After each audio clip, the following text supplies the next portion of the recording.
And then after the war, which we won it big. Without us, right now you'd all be speaking German and a little Japanese, perhaps. After the war, we gave Greenland back to Denmark. How stupid were we to do that? But we did it. But we gave it back. But how ungrateful are they now? We want strong allies, not seriously weakened ones. We want Europe to be strong. Ultimately, these are matters of national security, and perhaps no current issue makes the situation more clear than what's currently going on with Greenland. Would you like me to say a few words of Greenland?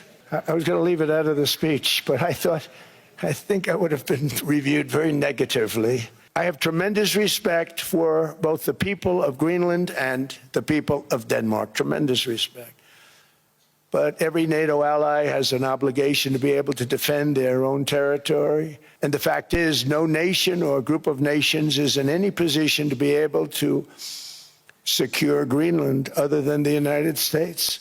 We're a great power, much greater than people even understand. I think they found that out 2 weeks ago in Venezuela. We saw this in World War II, when Denmark fell to Germany after just 6 hours of fighting, and was totally unable to defend either itself or Greenland. So the United States was then compelled, we did it, we felt an obligation to do it, to send our own forces to hold the Greenland territory, and hold it we did at great cost and expense. They didn't have a chance of getting on it, and they tried. Denmark knows that. We literally set up bases on Greenland for Denmark. We fought for Denmark. We weren't fighting for anyone else. We were fighting to save it for Denmark. Big, beautiful piece of ice. It's hard to call it land. It's a big piece of ice. But we saved Greenland and successfully prevented our enemies from gaining a foothold in our hemisphere. So we did it for ourselves also. And then after the war, which we won it big. Without us, right now you'd all be speaking German and a little Japanese, perhaps. After the war, we gave Greenland back to Denmark. How stupid were we to do that? But we did it. But we gave it back. But how ungrateful are they now? So now our country and the world face much greater risks than it did ever before because of missiles, because of nuclear, because of weapons of warfare that I can't even talk about. 2 weeks ago, they saw weapons that nobody ever heard of. They weren't able to fire one shot at us. They said, what happened? Everything was discombobulated. They said, we've got them in our sights. Press the trigger, and nothing happened. No anti-aircraft missiles went up. There was one that went up about 30 feet and crashed down right next to the people that sent it. They said, what the hell is going on? Those defensive systems were made by Russia and by China. So they're going to go back to the drawing boards, I guess. Greenland is a vast, almost entirely uninhabited and undeveloped territory that's sitting undefended in a key strategic location between the United States, Russia, and China. That's exactly where it is, right smack in the middle. It is therefore a core national security interest of the United States of America. And it's the United States alone that can protect this giant mass of land, great vast wealth, great vast lands all over the world. They went in reverse. They're stuck back where they started. That happens too. But this would not be a threat to NATO. This would greatly enhance the security of the entire alliance, the NATO alliance. The United States is treated very unfairly by NATO. I want to tell you that. And when you think about it, nobody can dispute it. We give so much and we get so little in return. And I've been a critic of NATO for many years. And yet I've done more to help NATO than any other president by far, than any other person. You wouldn't have NATO if I didn't get involved in my first term. Mr. President, the Danish foreign minister rejected your call to negotiate on Greenland.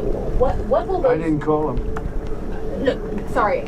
the Danish foreign minister rejected what you said in your speech, essentially saying that this is not something that they are willing to discuss. Well, they didn't tell me that, so when they tell me, because I don't like getting it secondhand, if he wants to tell me, he'll tell me that to my face. We're having tremendous meetings with heads of state, with people of very big consequence having to do with war and peace, which is why we're here. And I just want to thank the Secretary General for being with us. We have a few things to discuss. We'll be talking about Greenland. I imagine it may come up in our discussion. And but I think the trip has been amazing so far. It's been amazing. As you know, we're staying, and tomorrow we're doing something else having to do with the Board of Peace. We're getting tremendous acceptance of that. Basically getting the Europeans and Canada to really step up, and that led to the enormous success we had in The Hague with the 5%, which is crucial to defend ourselves and to also equalize with what the US is paying. This was a problem already there since Eisenhower. I always tell the Europeans, you're completely committed to NATO, but there is also one irritant, and it is this factor, that the Europeans were not paying the same as the US was paying. And we solved it, and this is crucial also because we need the money to protect ourselves. There's one thing I heard you say yesterday and today, you were not absolutely sure that the Europeans would come to the rescue of the US if you will be attacked. Let me tell you, they will. And they did in Afghanistan, as you know, for every American who paid the ultimate, for every 2 Americans who paid the ultimate price, there was one soldier from another NATO country who did not come back to his family. From the Netherlands, from Denmark, particularly from other countries. So you can be assured, absolutely, if ever the US will be under attack, your allies will be with you. Absolutely, there's an absolute guarantee. And under your leadership, this alliance is stronger than ever. Thank you very much. It's a great compliment. Any questions? Mr. President, the Danish foreign minister rejected your call to negotiate on Greenland. What will those... I didn't call him. Look, sorry. The Danish foreign minister rejected what you said in your speech, essentially saying that this is not something that they are willing to discuss. So what will those negotiations Well, they look didn't like? tell me that, so when they tell me, because I don't like getting it secondhand, if he wants to tell me, he'll tell me that to my face. And when will you be discussing this? I have no idea. Mr. President, when you said you would remember if Denmark did not agree to a deal on Greenland, what did you mean? What are the consequences? You'll have to figure that out for yourself. You're a smart guy. Mr. President, do you see a price for Greenland that's reasonable? I could see that, yeah. But there's a bigger price, and that's the price of safety and security and national security and international security having to do with many of your countries. Mm-hmm. That's really the price, and that's the big price. And as you know, we're doing the Golden Dome. It's going to be very expensive. And it's better if we have Greenland than it is without. It's going to be safer, it's going to be stronger, it's going to be better for Europe, and it's going to be better for us. And so we'll see what happens. Well, I hope that that's true. I mean, he's a good man. He's never lied to me before. You know, I just, when I see what's happening with Greenland, I wonder, because I want Greenland for security. I don't want it for anything else. Last week, the Navy announced a brand new class of frigate, and they're going to be working with the South Korean company. Hanwha, a good company, recently agreed to invest $5 billion in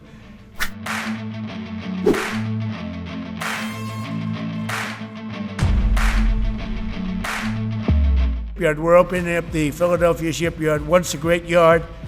Now it was a long time ago decommissioned, but now it's reopening. Working with the Navy and working with private companies. We're at least 15 years ahead of any other competitor. China, Russia, nobody can come close. Nobody competes with us on submarines. So, wow, it's beautiful. It's the first renderings of what we're doing. So I want to wish everybody a big hello and Merry Christmas and welcome to Mar-a-Lago for this exciting announcement of the new Golden Fleet. We're calling it the Golden Fleet that we're building for the United States Navy. As you know, we're desperately in need of ships. Our ships some of them have gotten old and tired and obsolete, and we're going to go the exact opposite direction. We're delighted to be joined by Secretary of War Pete Hegseth, who's doing a fantastic job, and Secretary of the Navy, John Phelan. Marco Rubio is here, who gave a great few words toward the end of last week. He spoke for a couple of hours on what a good job we're doing, which is true. As Commander-in-Chief, it's my great honor to announce that I have approved a plan for the Navy to begin the construction of two brand new, very large, the largest we've ever built, battleships. You know, you used to build the Iowa, the Missouri, the Wisconsin, the Alabama, many others. We had big battleships. These are bigger, but they will have 100 times the, they'll be 100 times the force, the power, and there's never been anything like these ships. These have been under design consideration for a long time, and it started with me in my first term, because I said, why aren't we doing battleships like we used to? And these are the best in the world. They'll be the fastest, the biggest, and by far 100 times more powerful than any battleship ever built. So if you look at the Iowa, the Missouri, Wisconsin, Alabama, and others, but they were similar in size, some a little bit bigger than the others, but if you take the biggest one, it's 100 times more powerful. They're longer by a little bit, but and they're bigger ships, but they hold much more. They use the word lethality. Battleships are the largest, sturdiest, and most heavily armed vessel built specifically for naval combat. While America has built many new warships over the years, they've tended to be smaller and much smaller, and not conducive to where we are and where we're going, and peace through strength. But including, we've been building aircraft carriers. We're going to be upping that also. We're going to be going to a superior aircraft. We have the Ford class. We're going to be upping that to a different class of aircraft carrier. And we haven't built a battleship since 1994. These cutting-edge vessels will be some of the most lethal surface warfare ships.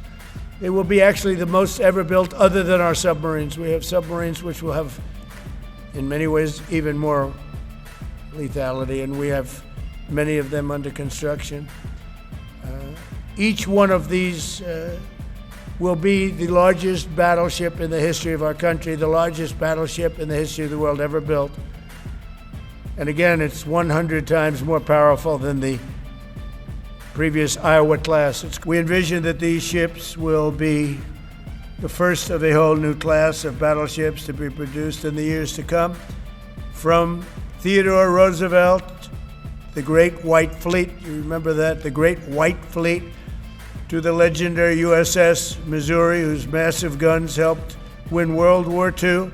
America's battleships have always been unmistakable symbols of national power. We stopped making them for whatever reason, I don't know. Once completed, these new 30 to 40,000 ton plus vessels will be the flagships of the American naval fleet, and there has never been anything built like them. And I just want to, be very clear that we're building them here. We're working with others, but we're building them here. We have great Navy yards. We'll be negotiating with some of the companies that are running those yards, taking over the yards. We used to build a ship a day during World War II. Now we don't do ships very much anymore. We do military ships, we do submarines. By the way, we're 15 to 20 years advanced in our submarines over anybody else. That was one of the things that I did in my first term. We make the best submarines by far in the world. We're at least 15 years advanced ahead of anybody else in submarine development. Most powerful, that's right, the most powerful weapon anywhere in the world, undetectable. So the battleships are going to be armed just in terms of guns and missiles at the highest level. They'll also have hypersonic weapons, many hypersonic weapons, state-of-the-art electric rail guns, and even the high-powered lasers that you've been starting to read about. We have lasers where you aim the laser at a target, it just wipes it out. We're going to have, there'll be the most sophisticated lasers in the world, and the most sophisticated laser in the world will be on the battleships that we're building.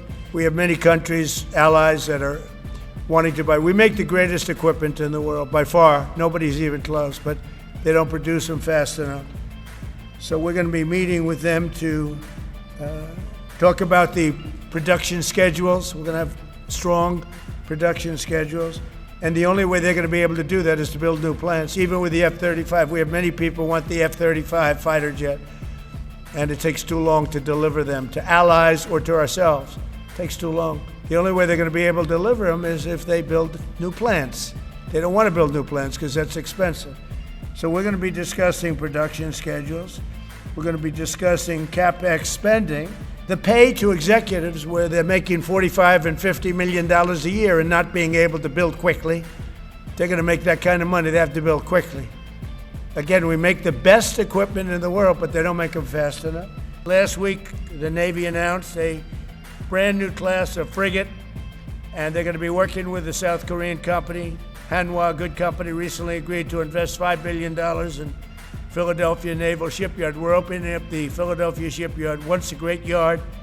Now it was a long time ago decommissioned, but now it's reopening.